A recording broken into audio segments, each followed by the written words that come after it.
Hello, mic check 1 2 1 2. Okay, mic sync. So, let's talk about the biologically based factor theory by Hans Eysenck. So the person who made this theory is Hans Eysenck. This is quite a boring theory. This is one of my least favorite theories. This is so boring. So it's a very, very boring theory. It's not really objective, but in a sense it kind of is. So I don't really like it. But anyway, so let's first talk about the dimensions of personality according to Hans Eysenck to give us an idea, right, of the whole theory itself.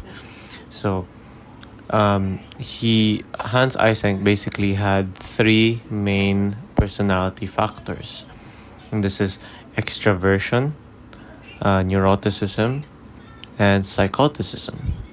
So we'll get into that. We'll get into what they are specifically later on, but to give you a quick rundown, extraversion, as the name implies, it's basically how open you are, how sociable you are, extraversion. Neuroticism means basically how emotional you are, how reactive you are. That's what neuroticism is. Then psychoticism basically is just the superego and and psychoticism. So that basically means you're either a very you're stuck to what you think is you stick to what you think is right, or you do whatever you want, right? So that's the three dimensions of personality according to Hans Eysenck. That's the main important parts. So as the name suggests, the individual differences in people's personalities are biological. So anything that is different between any person, any personality factor, any personality traits that we may differ from, all stem from biological basis, right? And so he got this evidence, or he got this kind of idea from these three, which is temperament, behavioral genetic, and brain measure research. So temperament, as it says here, is basically biologically based tendency to behave in a particular way. So temperament is basically how you react to things. It's your reaction to things and particular ways that you behave in, which he sees as biological. So these could be things like anger issues or attention, right?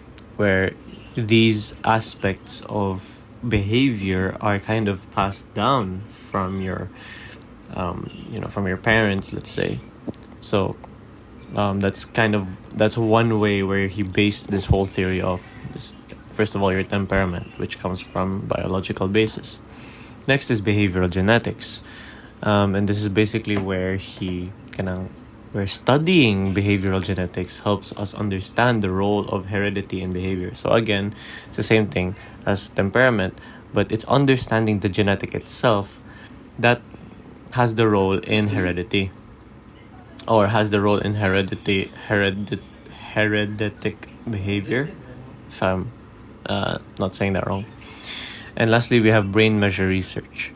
So the two main terms here are electroencephalography, which is EEG, and fMRI, which is functional magnetic resonance imaging. So these are the two most common forms of brain measure research. So these three, temperament, behavioral genetics, and brain measure research, are the three what did he call it? The three evidences of why he says that personality is at its core is based biologically. So this theory, since it's biological, has strong psychometric and biological components. So as psychometrics implies, it's very measurable, very predictable, and then biological components, so anything that has to do with our biological aspects have an influence on our personality. Now, psychometrics were not enough for what the hell did I put? Were not enough to measure structure of human personality. So even though he has a strong base in psychometrics and biological components, psychometrics were not actually enough to measure the structure of human personality. So that's why he bases it on biological components. So let's move to this side. Now, let's talk about Eysenck's criteria for identifying factors. What does factors mean? So factors basically means these three. It's these three over here. That's basically what factors means, or in a sense, factors are just personality traits, behaviors, or personalities, right? So you can have like extroversion, clumsiness, yada yada. These are all factors. And so what was Eysenck's criteria for identifying a factor, or for labeling what a factor, or for labeling something as a factor? So first, the measuring of factors have to be reliable and replicable. So these are things where you can rely on the data, and then it is also replicable. You can replicate it. You can replicate the behavior, right? So, let's say if an extroverted person, if you imagine an extroverted person, do you think that, no, it's okay. So, for example, if you imagine an extroverted person, could you really, do you really think that 9 times out of 10, they're not going to be extroverted? Of course they will be. There will be days that they won't be extroverted, but 9 times out of 10, or most of the time, they will be extroverted. That's basically what replicable means. It is replicated, right? Next is the factor must possess heritability and must fit an established genetic model. So for example, let's use extroversion again. So most of the time, according to Eysenck's observations, most extroverted parents also have extroverted kids. Similarly, if you have neurotic parents, then you also have neurotic kids. And if you have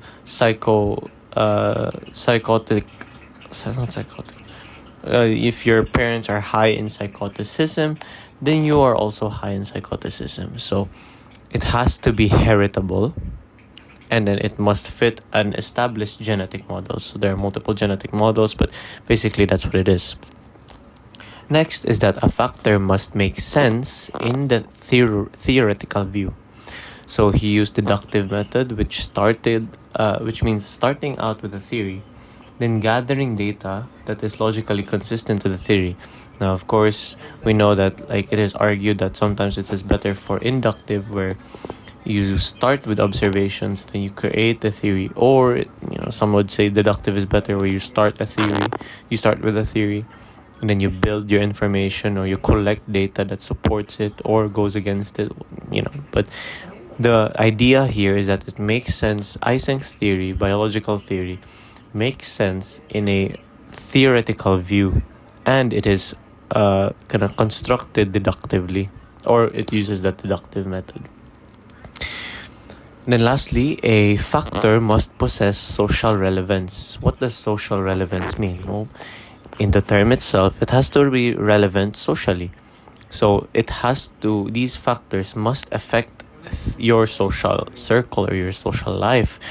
So for example, drug addictions, your proneness to unintentional injuries, outstanding performance in sports, psychotic behavior, criminality, these are all aspects that influence or impact your social life, in a sense. So it has to be relevant socially, or social relevance.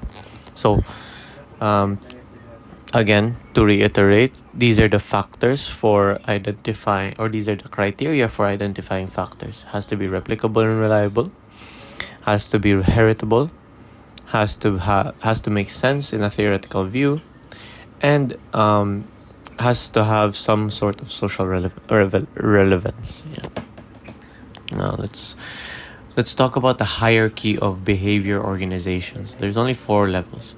Now you have to remember that each behavior can be categorized into one of the 4. So let's talk about this. First, there's specific acts or cognitions. It says here that individual behaviors or thoughts that may or may not be characteristic of a person.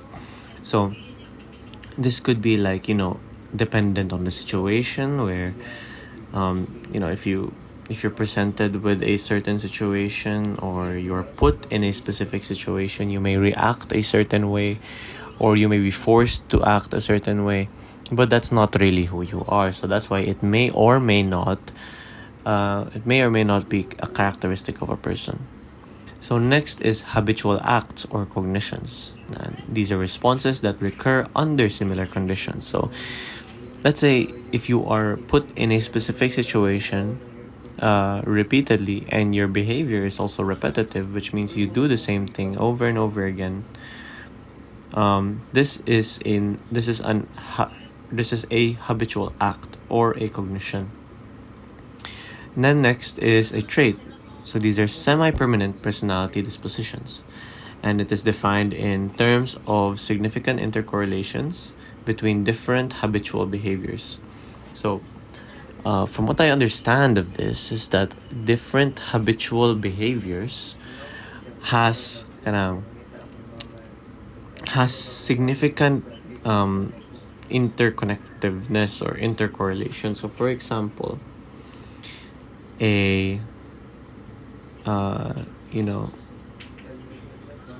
you are presented, or let's say a person who is a thief, right? And how would you label a person as being a thief? Is their trait. So this is how it would work. This thief is presented with different situations. So they're put in a bank, or they're put in a restaurant, or they're put in whatever. Just imagine them in any place. Even though their situation changes, and even though their environment changes, their behavior is still the same. They will still steal. They would steal from the bank, they would steal from the restaurant. And this is kind of a trait, regardless of whether they need to or not. Trait basically means that even if the environment and situation is changing, the behavior is still the same. So that's why it can be considered a trait. Lastly, we have type or superfactors, and these are made of several interrelated traits. So some examples of type or superfactor is katong what we discussed earlier, which is extroversion, neuroticism, and psychoticism. These are basically types or superfactors, because these are basically like traits, or superfactors and types are basically built up from traits, multiple traits, and so these traits collectively create a type, which define your type or superfactor. So for example, let's say you are a person that likes going out to party. You're a person that likes to go out of the house. You're a person that likes to socialize. You're a person that is very open. These are multiple traits, and if you put them together, that basically creates what your extroversion is. So whether you have high levels of extroversion or low levels of extroversion, which means introvert, the main idea here is that you multiple traits make up your type. So I think we understand that now. Let's move on. So next is the dimensions of personality. So to Eysenck, Catel's 35 traits, as we've discussed before, Cattell had like 35 traits. What? But basically, all of those traits were only at the 3rd level. So again, these are traits which appear even if the situation changes, right? So these only are only at the 3rd level. Now, he extracted Eysenck extracted three general superfactors, which is, again, extraversion, neuroticism, and psychoticism. So, neuroticism and psychoticism are not limited to pathological individuals. So it's not just people that have like mental disorders, or it's not just people who have, basically pathological people. But it also is like disturbed individuals will tend to score higher on these factors than normal people, in a sense. So don't think of it as, if you have high levels of neuroticism and psychoticism, you're disturbed. But disturbed people do have, most disturbed people do have high neuroticism and psychoticism.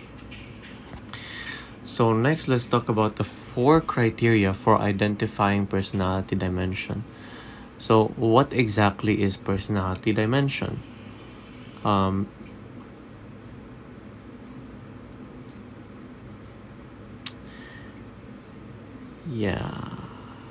don't really, but basically, sure, right? What is personality dimension? Basically, personality, how do you analyze or how do you identify a personality? So first is that strong psychometric evidence exists for each, especially E and N. And then these basic factors in nearly all analytic studies of human personality, including various versions of the 5-factor theory. So to put this in a summarized version, it's basically these factors, E, N, and P, these are very measurable in a sense, or there is strong psychometric evidence. So multiple measurements of these factors have actually been reliable or valid. Hence, it holds strong psychometric evidence. So he kind of used that as a threshold, right? He kind of said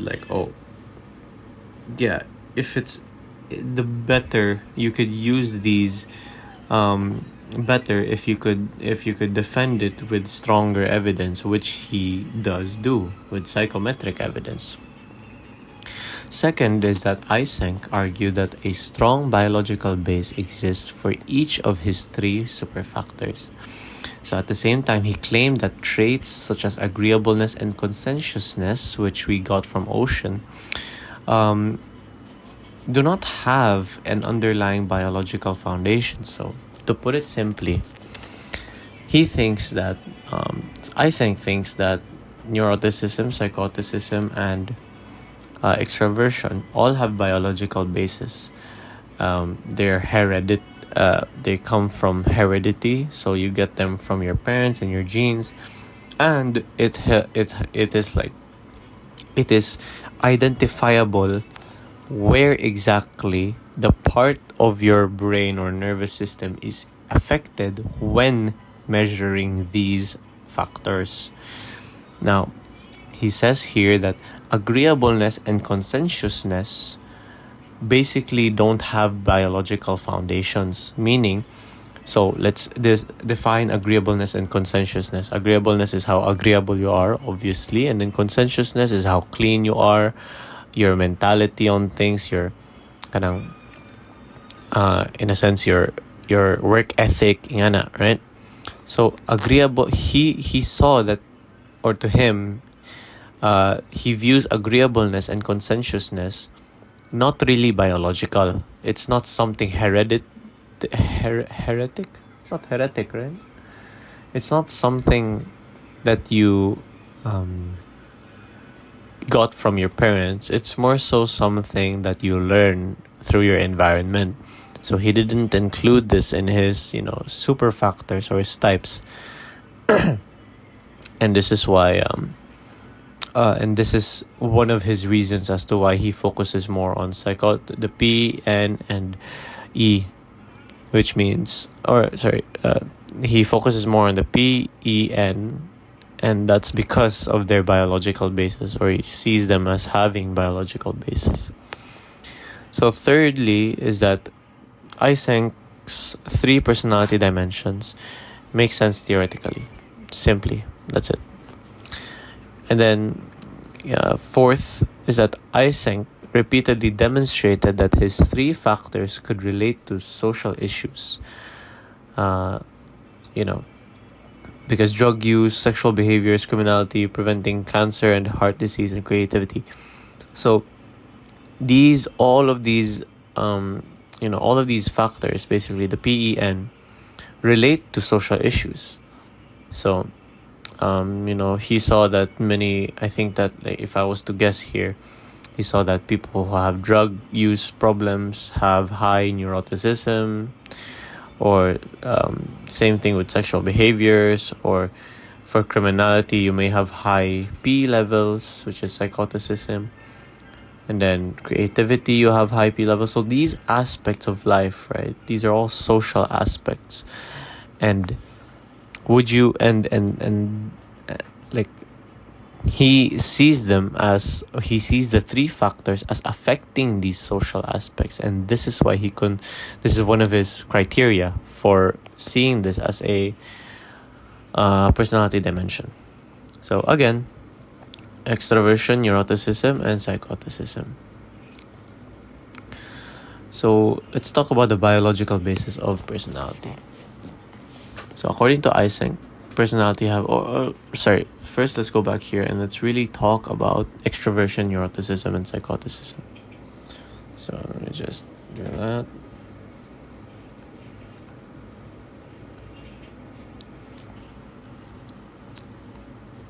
So let's talk about extroversion first. Quite simply, sociability, impulsiveness, jocularity, liveliness, and quick-wittedness, optimism. Extroversion, guys. You guys know what that is. Now, neuroticism has a strong hereditary component, and Eysenck reported several studies have found evidence the genetic basis for such neurotic traits as anxiety, hysteria, and obsessive-compulsive disorders. So, neuroticism is basically emotional, overreacting, could be mental disorders like hysteria, anxiety, obsessive, OCD, basically, right? That's what neuroticism is, and then that's basically it. And then lastly, we have psychoticism, which is basically psychoticism and then superego in the end. So it's bipolar, right? So if you imagine psychoticism here and superego here, it basically means that superego, you do what you're told, you're very good with rules, like you stick to the rules. And psychoticism, people with high levels of psychoticism do whatever they want. They're kind of uncontrollable in a sense, similar to extroversion where they're impulsive in a sense. But yeah, that's psychoticism.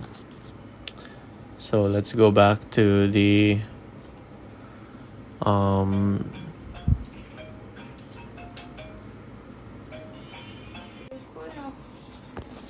okay, so we're back.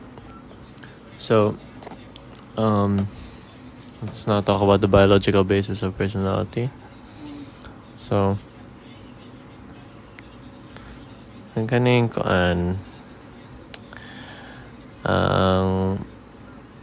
there are, I think, 4. So according to Eysenck, personality factors P, E, and N all have powerful biological determinants. He estimated that about 3/4 of the variance of all personality dimensions can be accounted for by heredity and 1/4 by environmental factors. So imagine personality as a whole, 3/4 of that is biological and only 1/4 is environmental factors. So first, researchers have found nearly identical factors among people in various parts of the world. So Western Europe, North America, Uganda, Nigeria, Japan, Germany, all of these countries, right? It's like they found identical factors between them. And obviously, culture and environments are different in these places.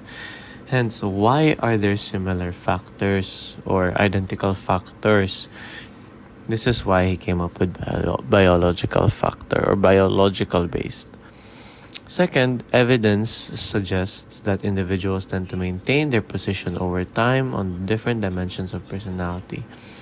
So their personality somewhat stays the same over time rather than changing a lot, according to Eysenck. And so that's why he saw this as evidence for it being biological. Third, studies of twins show higher concordance between identical twins rather than the same gender fraternal twins reared together. So imagine identical twins and non-identical twins or fraternal twins grow up the same way.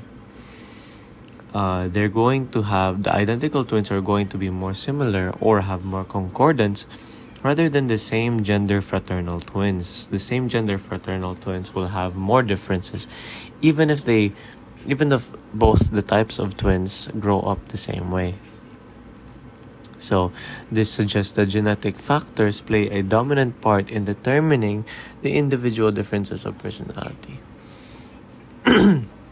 Next is that personality as a predictor. So Eysenck's model suggests that the psychometric traits of P, E, and N can combine with one another and with genetic determinants, biological intermediates, and experimental studies to predict a variety of social behaviors, including those that contribute to disease. Basically, what this is saying is that you can combine the P, E, and N to basically predict behavior and see what contributes to diseases somehow, right? So let's talk about that later. So personality and behavior. So again, the P, E, and N should predict results of experimental studies as well as social behaviors.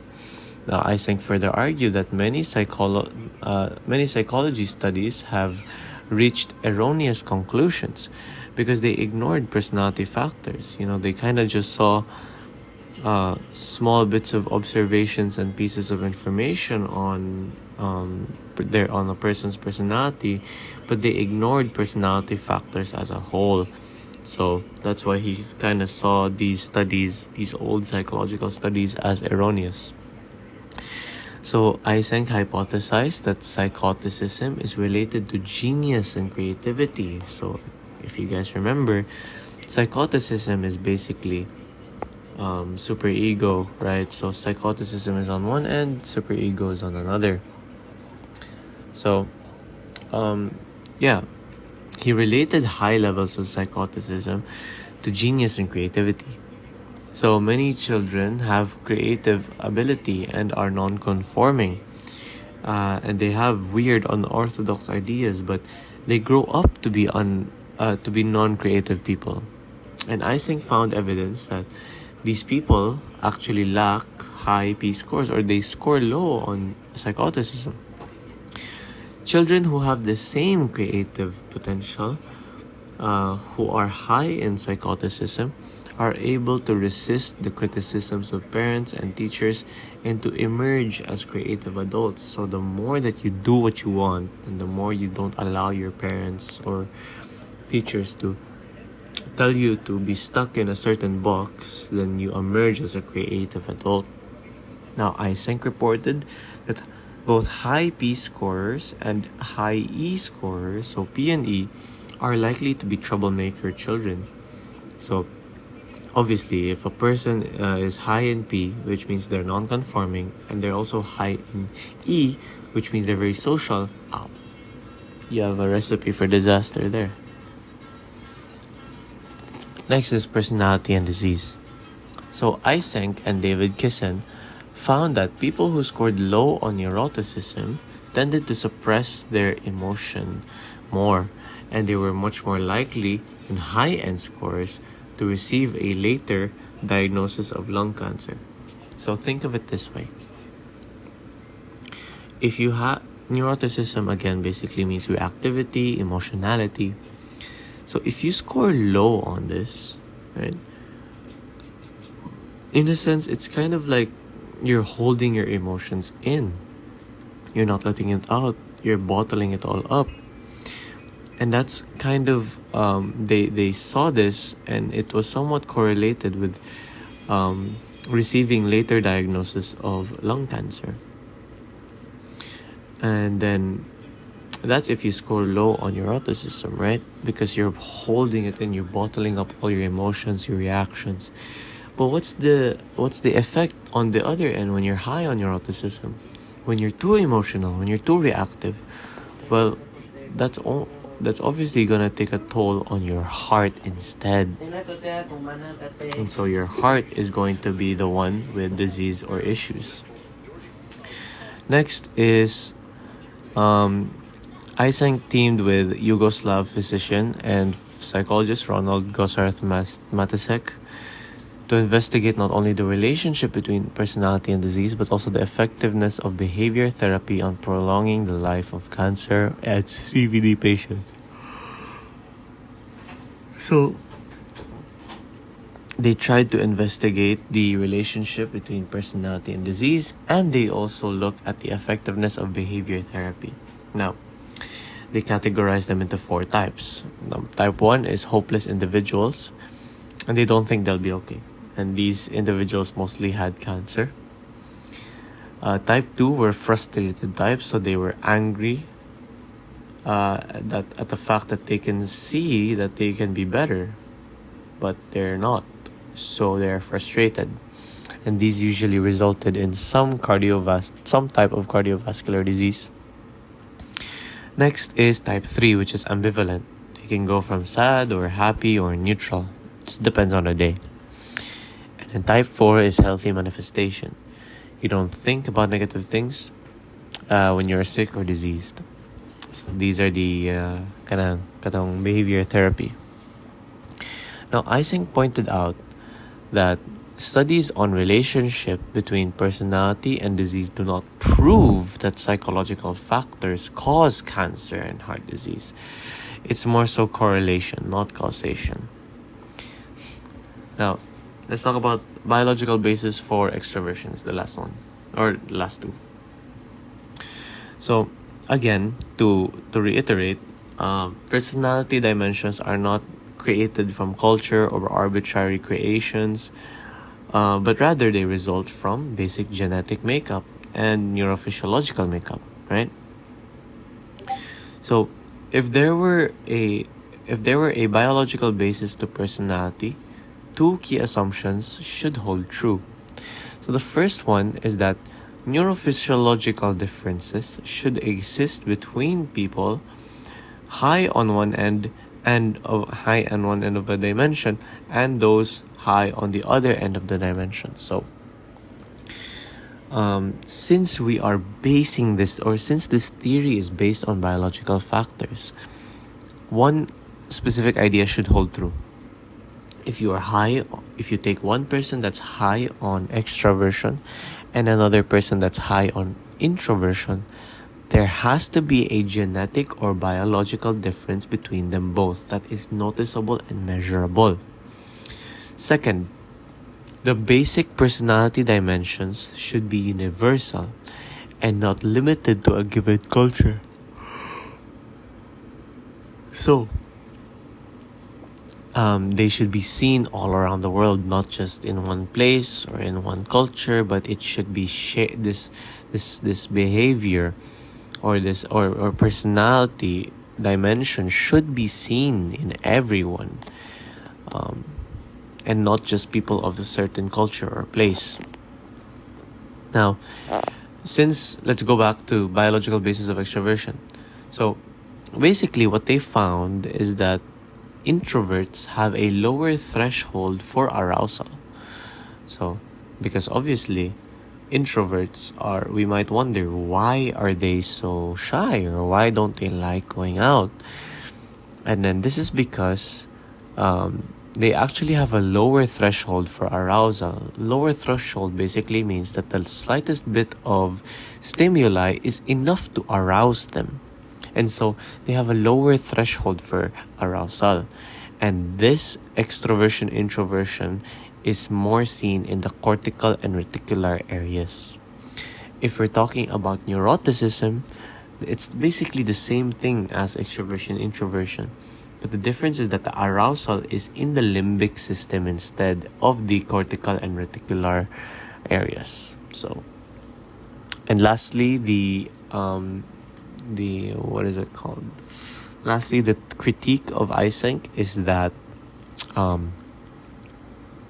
the critique of Eysenck is basically that he oversimplified the complexity of personality. He broke it down to make it super simple, which it really isn't. So that's basically it for this lesson. So yeah, good luck, guys.